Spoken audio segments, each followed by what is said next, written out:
Okay, so I've just shown you how to load the front section of the backing. Now we're going to look at how to load the back so that you get an accurately loaded backing, nice and straight, no warping of the fabric.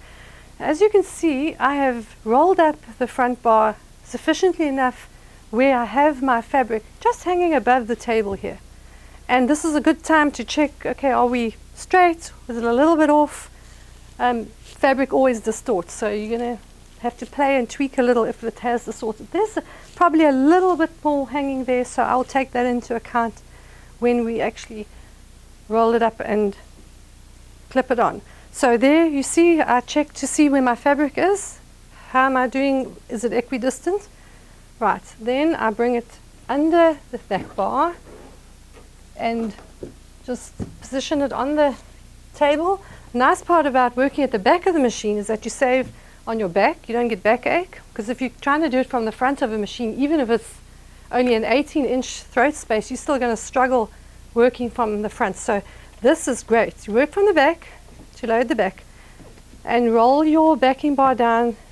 At the end of the day, you have your leader cloth with the bar in it positioning and holding down the fabric, which is great. So it's not going to fall down now. At this point, I look at the front to make sure I haven't got any creases pulling sideways in any direction. Tweak the fabric accordingly. If your fabric's pulling that way, you're going to just tweak a little bit this way.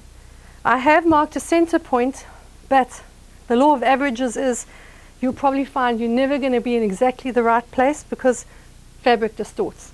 So in this case, I'm making sure my fabric's nice and straight. It's almost in the center point I had, but that doesn't worry me because this is the most important. Your fabric must not look like it's being pulled from side to side. So I'm happy with that.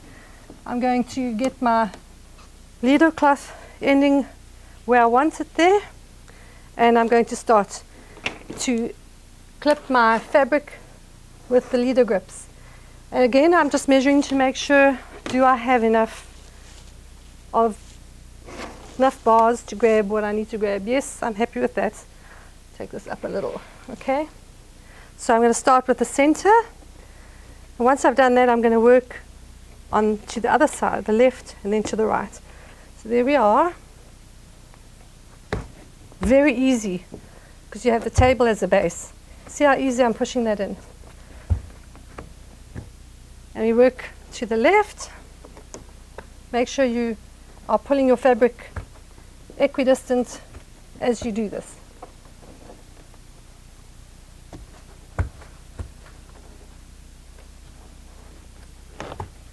There's the one side. Now you'll notice on the right hand side where I'm close to the machine, you always get this sort of situation happening where it's hard to load anything when you've got this pulling up because you've got the machine in the way.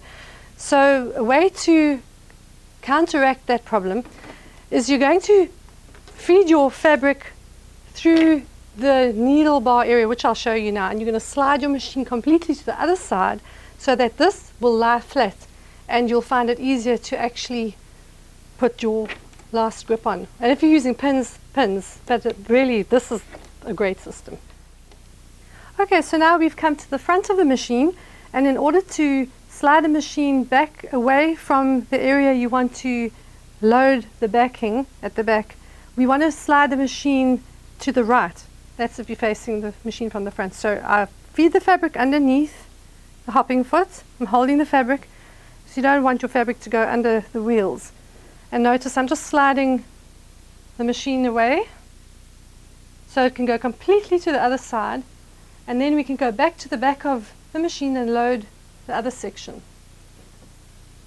And we slid that out of the way so that we could lower this area and clip the leader grips on. You'll notice now this is lying flat, and you may be saying to yourself, how come the fabric is a bit higher there than over here? If you remember from the beginning, I noticed the fabric had distorted a little, so we had a little extra hanging down here. So in that case, you compensate. And I've brought that up a bit so that when we tighten our quilt backing, we'll have no sagging. That's the way you ensure against that.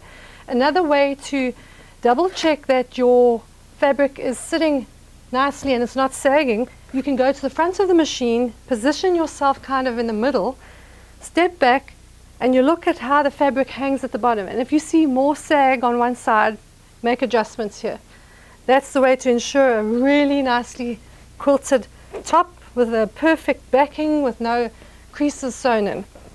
Right, so you see here I've loaded that a little bigger there. It's up a little compared to the rest of the fabric. So we're pretty much ready now to roll up our quilt back, and the next piece will be on loading your quilt top. Enjoy!